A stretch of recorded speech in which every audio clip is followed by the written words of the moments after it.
Yeah. What if in order to have a kid, you have to like pass an exam, Ooh. you have to You do training, you have to do emotional intelligence, you have to know do what? communication, you have to pass a certain criteria in terms of like responsibility, like are you a fucking Okay. alcoholic, or like, you know what I'm saying? Like I know it sounds crazy, like kind of like systemic, but why not? This is the most important thing.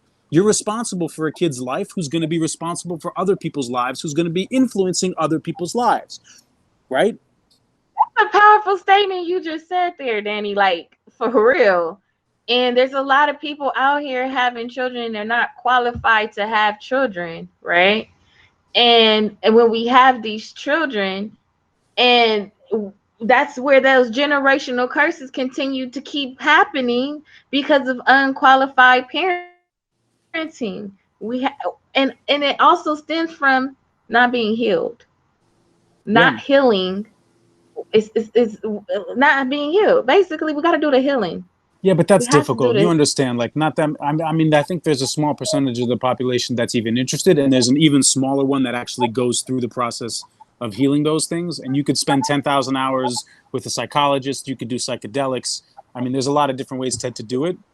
Um, I don't know if healing should be a prerequisite for having kids, but I think there should definitely be like, like, are you physically? Do you get physical when something is not going your way? Like, go in a person's home. Is there like, I mean, it's an interesting thing to think about because honestly, if you have to get And certified, yeah, if you have to get certified to be a real estate broker, then we probably wouldn't have society, right?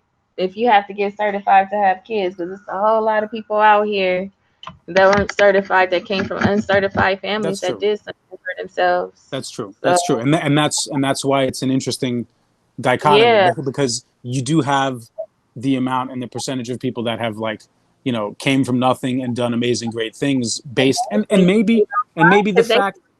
change. Well, that's the thing. Maybe the fact that they were in that challenging environment gave them that motivation. So that's the thing, is it's not a black and white simple But thing. they also have people who are in that situation that stays in the situation. So I feel that it's the person who either maybe came across someone that helped them get out, or they had that spark that ignited in them, or they just entered into a family where they just had to soar.